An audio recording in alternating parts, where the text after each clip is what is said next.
Marco Codes! Hi folks, Marco here. Today we're going to learn about Spring Boot and Kotlin. And we're not going to focus so much on all the detailed features that Spring Boot has. Rather, we're going to concentrate on the differences between Java and Kotlin, especially if you're new to Kotlin. And we're going to look at, the Kotlin native ways of writing Spring Boot applications. Sounds like fun? Then let's go. As always, we're going to start off from scratch, meaning go to Spring Initializr, start.spring.io, and let's generate a tiny Spring Boot Kotlin project.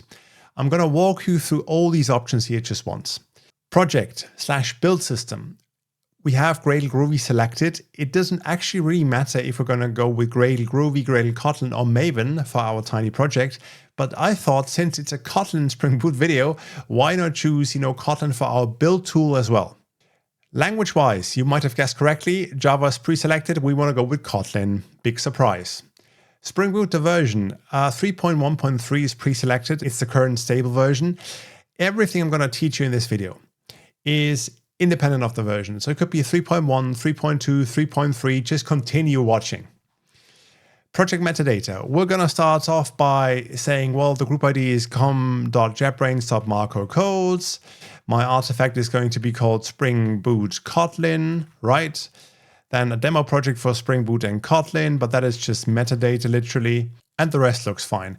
Packaging, jar file, war file. Yes, we want a jar file. We're not using an application server. The base or underlying Java version here doesn't matter. Remember, it's a Kotlin video. Then let's add some dependencies. We're going to use the web dependency because that allows us to write REST controllers that can send back, for example, JSON and XML to users.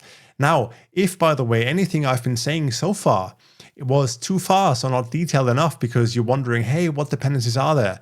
Then watch my other Spring Boot video because I'm going to go a bit faster here in this video so we can concentrate on Kotlin. Right, so now we have the web dependency. We also want to access a database. So I'm going to add Spring Data JPA here.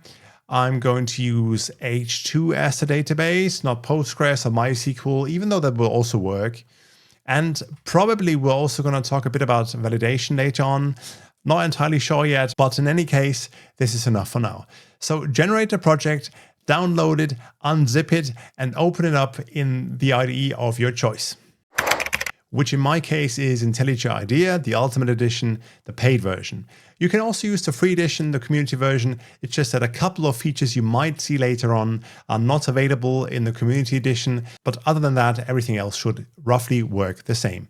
So here I have my project under C users Marco Codes, Spring Boot Kotlin.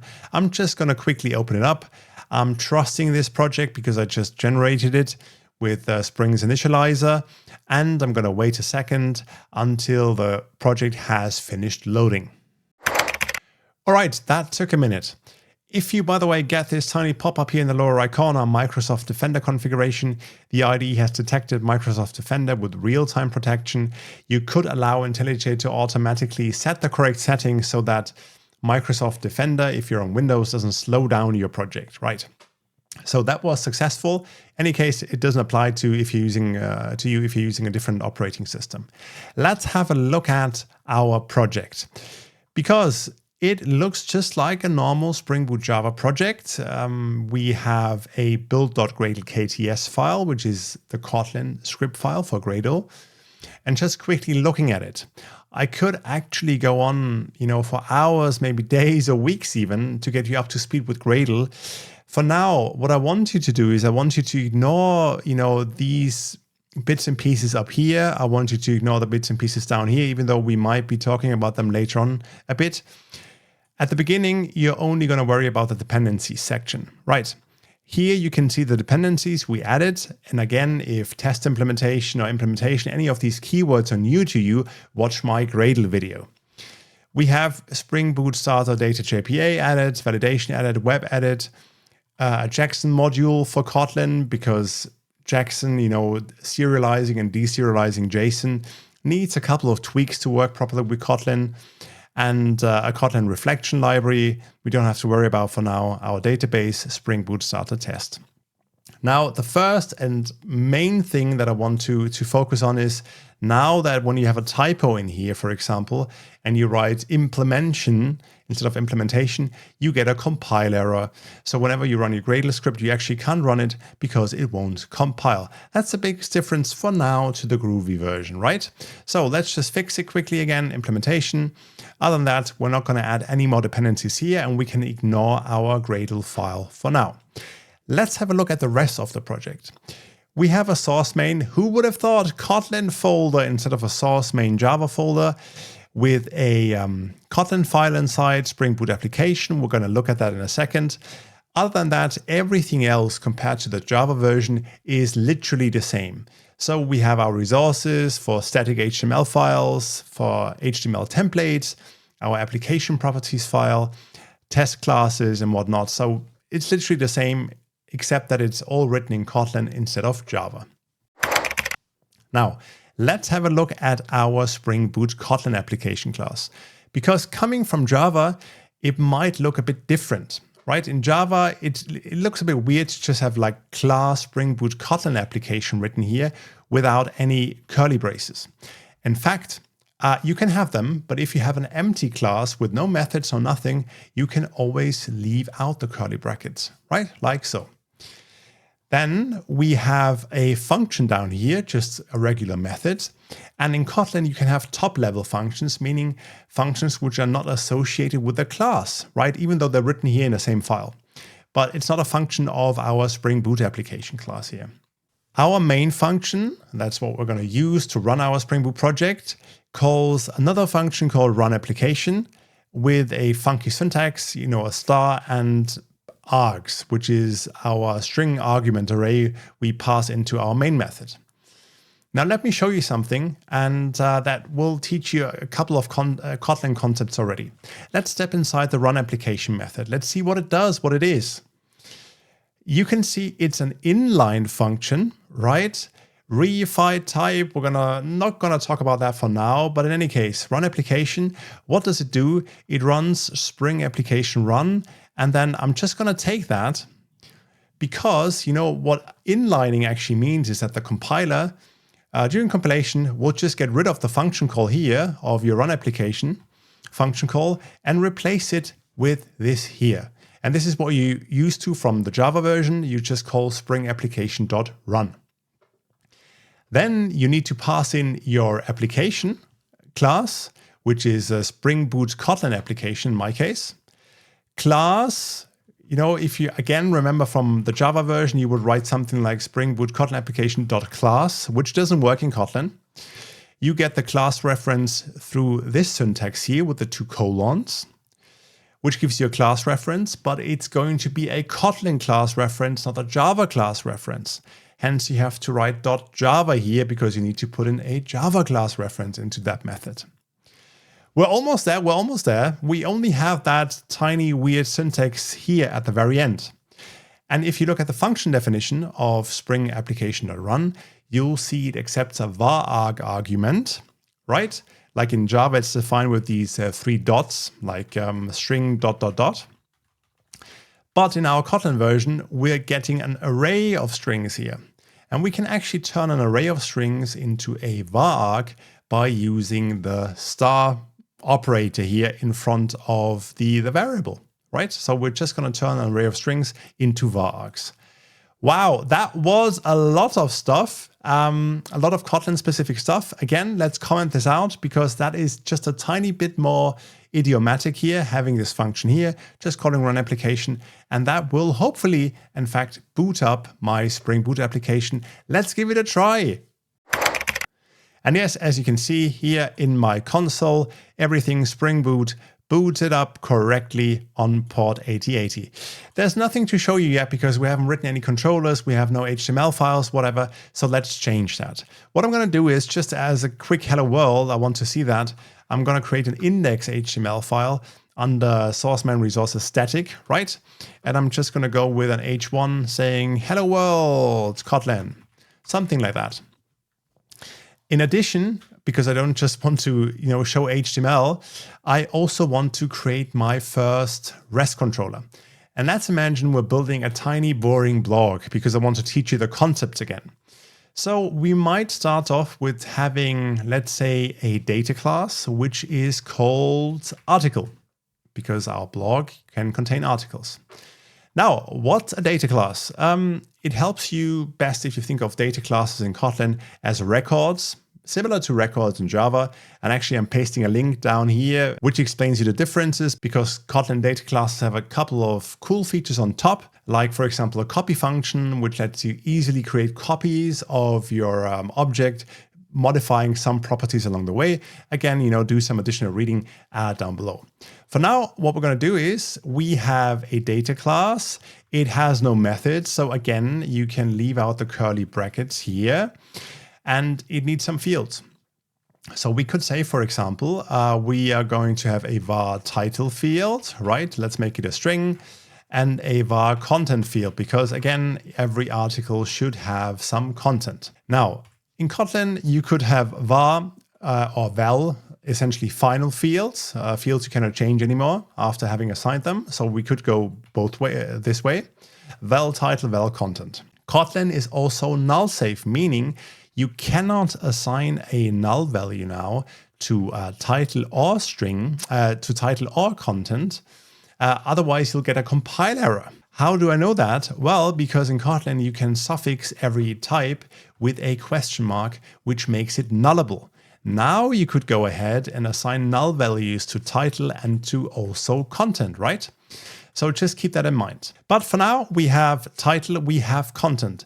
Let's learn a couple of other concepts. So for example, let's say you had a created ad, let's say local datetime field, and you don't always want to pass it in whenever you create a new article.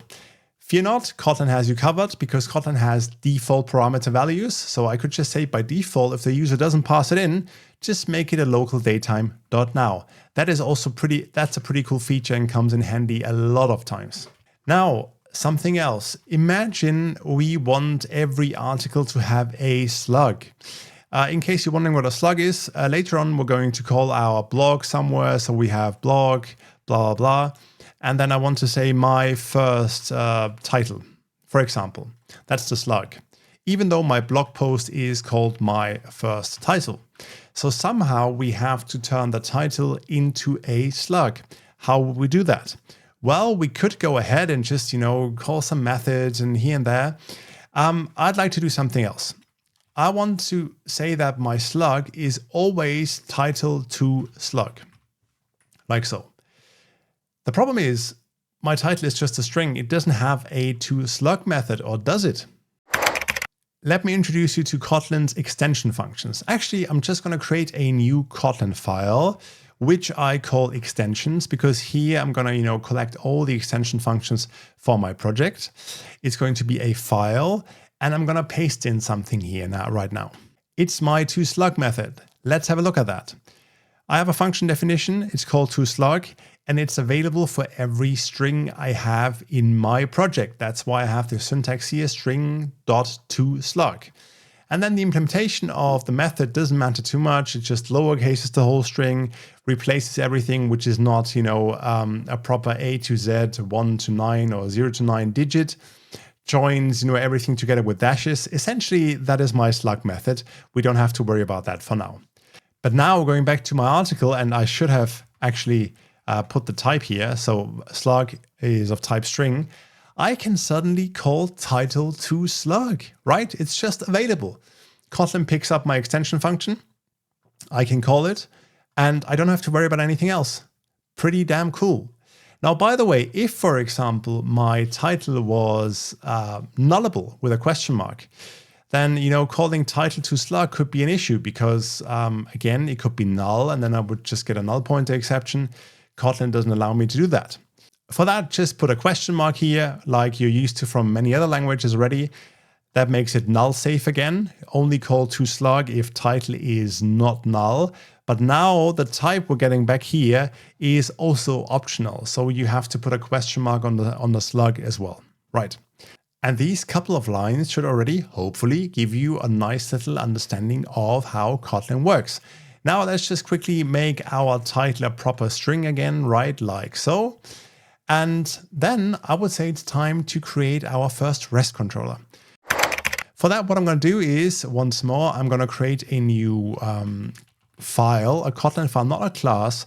I'm going to call it RestControllers. Why? Because again, in Kotlin, many different classes can live inside the same file. You don't have that restriction like you have in Java. So for example, I might want to put a couple of controllers, a couple of REST controllers into the same file, right?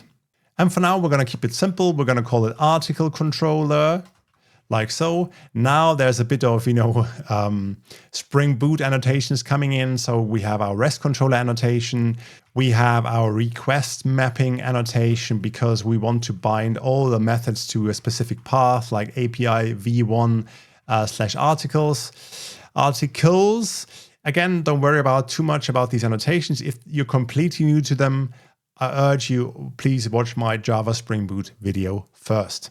Now we're going to start off simple by saying I want to have a list of articles, and that list is going to be a mutable list of some articles.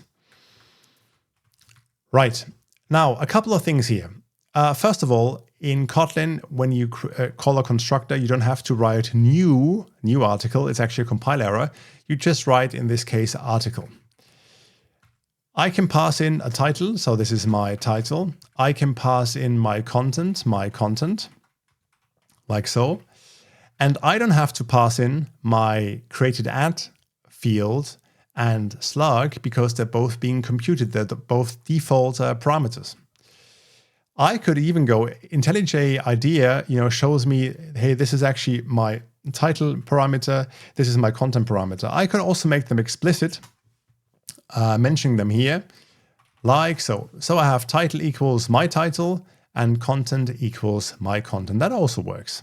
Last but not least, for my article controller, I'm using a mutable list, meaning I can actually modify the list, add a couple of articles, delete them from the list, even though it's not really thread safe, meaning if I have multiple users accessing my article controller, I would run into trouble. Fear not, we're going to replace that list in a couple of minutes with real database access. But for now, I just want to use a simple list to, again, teach you the concepts. Now, what we're going to do is we're going to have a get mapping to a method which simply, returns all articles. That's it. Now, how would we write that method? Well, in fact, it's rather easy. What we can do is simply say equals articles. That also looks quite funky coming from the Java world, because I didn't specify a return type explicitly, even though, again, IntelliJ IDEA, I configured it to show me the return type. But if you just go equals articles, then the Kotlin compiler will automatically infer the return type correctly. And you could also, if you don't like it, do a convert to body block. And now it looks more Java-like, where you have, again, curly brackets. You need to now specify return, the return keyword, and the return type explicitly. So if you just leave out the return type here, you'll get a compile error. You can't just return random things. Right, so both things work, or you just go, which is just shorter and a bit more idiomatic, with articles. Now I'm just going to quickly rerun the application, and I finally want to see if anything we did so far is actually working. All right, localhost 8080 gives me hello world Kotlin, great, which is my static HTML page. And then if I remember correctly, I had API/v1/articles like so. And then yes, here is my article, title content with a proper created ad and with a proper slug. How cool is that? Now let's go back to our article controller and fill in the rest of the methods, meaning at the moment we have a method returning all the articles in the system, and I want to add all the other CRUD methods to retrieve one specific article, delete an article, update an article, post an article.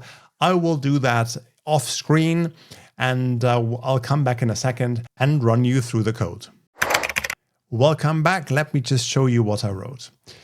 You remember our articles get mapping method, right? Just returning all articles. We have another one, get mapping to /title.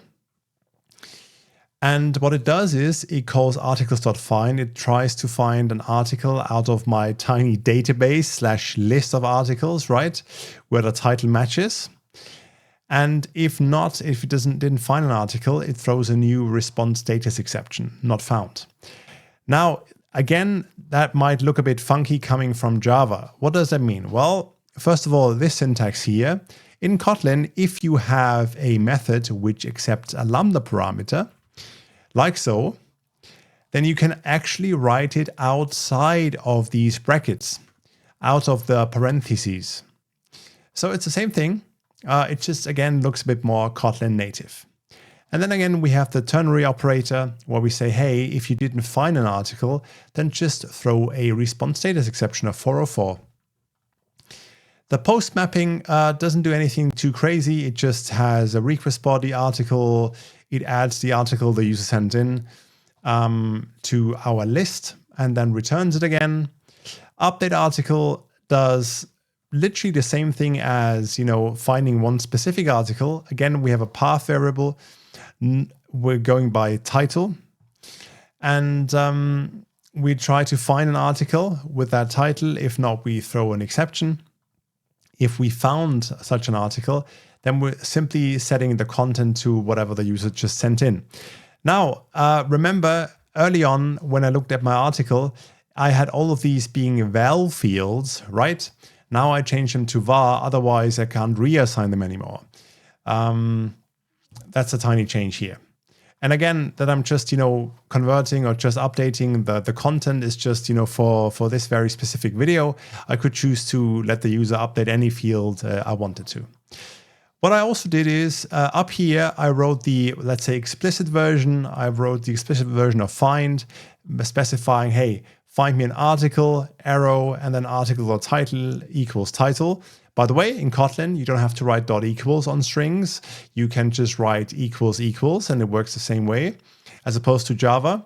And down here, I wrote the even shorter version, like iterator it.title equals title. You can go any way you like. The same thing for our delete mapping title, which is deleting articles with a specific title if the article exists in our database.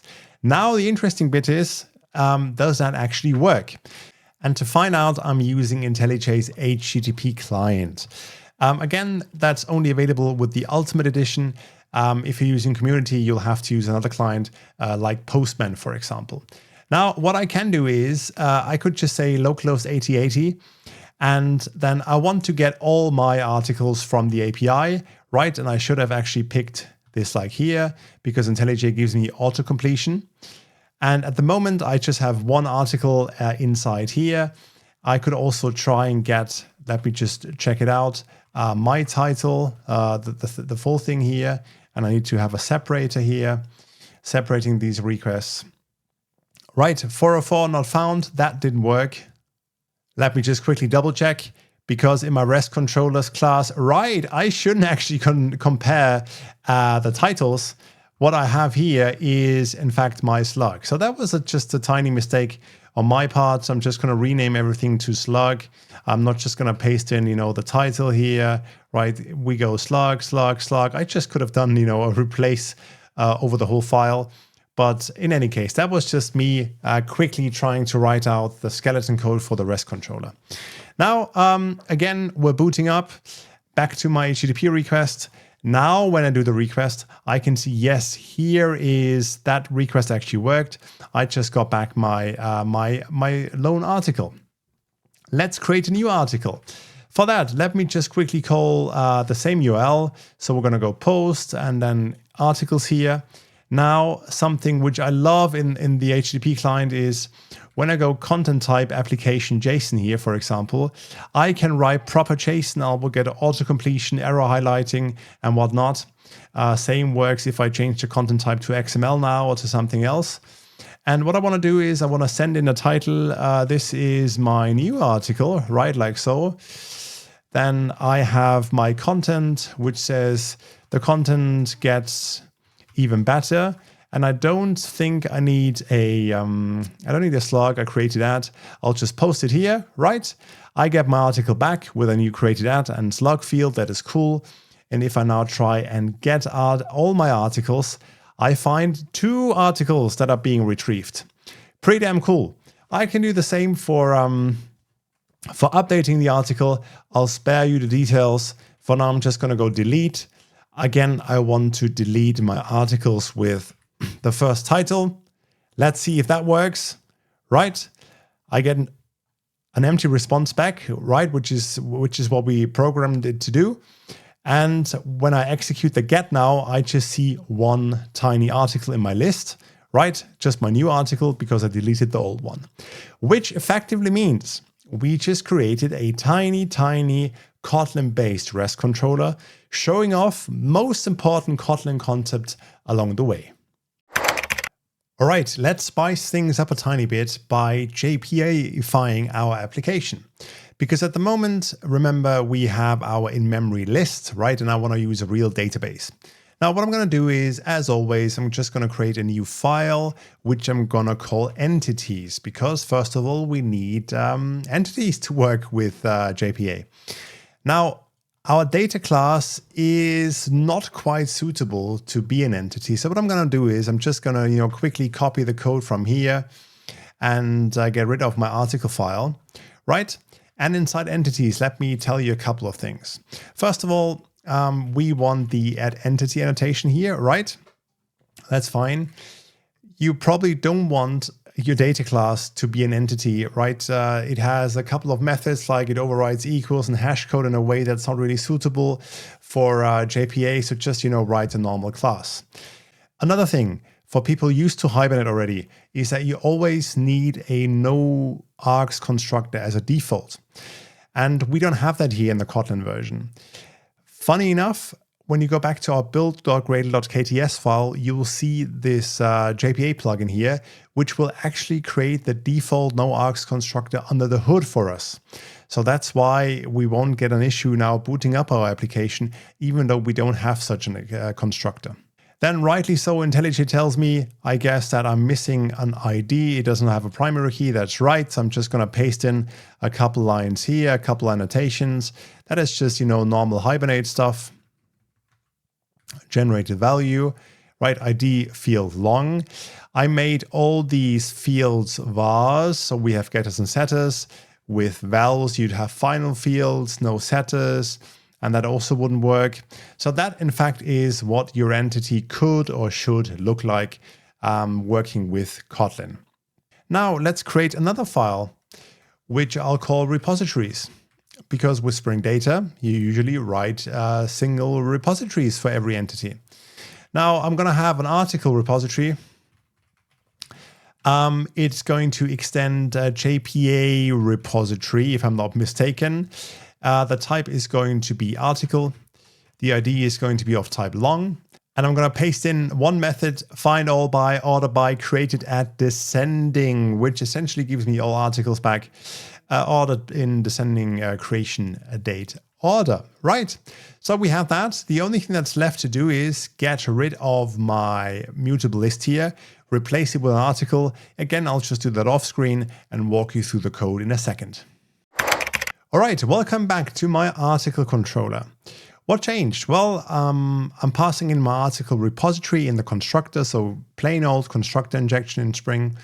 And then I replaced all these, list methods where I did a .find with the repository methods. So, for example, retrieving all the articles just calls my repository.find all by whatever, blah, blah, blah. I also added another method, find by slug, because I wanted to be able to find articles by slug to get them, to delete them and whatnot. And here, there's nothing too exciting. I'm just finding them by slug, or else I'm throwing a new response status exception. And by the way, it might not be the most, especially when it comes down here to updating the article. I'm not diving deeper into the whole transactional topic and everything that so it's not 100% right what I'm doing here. Again, that is more for a different, Spring Boot video, not focusing so much on the Kotlin specifics. For now, this will just work and do its job. Again, you have much more reading and watching to do. In any case, what does post mapping do? Right, we receive an article. I just want to make sure the ID is null, and then I'm saving the article to the database before I save it here, because I just let the user send in my entity. And, again, I should probably use a DTO and hide the ID field, for example. Different topic for another video. Updating the article, same thing. I'm just getting my existing article, updating the content here, and deleting the article, very much the same thing. So now when I go back to my Scratch file, I'm going to do get here, because I want to see, hey, did I have any articles in my database? No, I didn't. So I'm just going to get back an empty list. And by the way, the H2 database will be automatically created when you boot up your application. But what I want you to do is, if you're following along inside your application properties file, you need to set spring.jpa.generateDDL to true. And that way Hibernate will actually create all the tables needed for your H2 database. And you don't have to worry about the SQL for now and all that stuff. So everything will just work out of the box. All right, back here, I want to go back and let's see what else happened. So I cannot get that article here because it doesn't exist, right? I'm going to get a 404. Let me try post a new article. Let's see if that works. Yes. So ID1, that's the one I got from the database. This is my new article. The content gets even better. Here is my slug. Let's see if I can now fetch that article like so. Right, I could. Now let me try if I can even delete my article, if that also works. So it seems to have worked. Now let me just get all articles. Yes. And now my list of articles in the database is empty again. Pretty damn cool. So what we did is we just replaced the in-memory list with real database access to an H2 database by just injecting a Spring Data repository, calling the methods, and we're literally done. Right, before I say my sayonara, there's a video my colleague Pasha made on advanced Spring Boot and Kotlin concepts, and I urge you to watch it. It's linked down below. Some of the things we touched upon in this video, but there's even more out there, more watching, more reading for you to do, which once you work more often with Spring Boot and Kotlin, it just makes sense to have seen just once. Other than that, I hope you enjoyed the video. You learned a ton of things, hopefully. If not, let me know down below in the comments, and I hope to see you next time. Sayonara.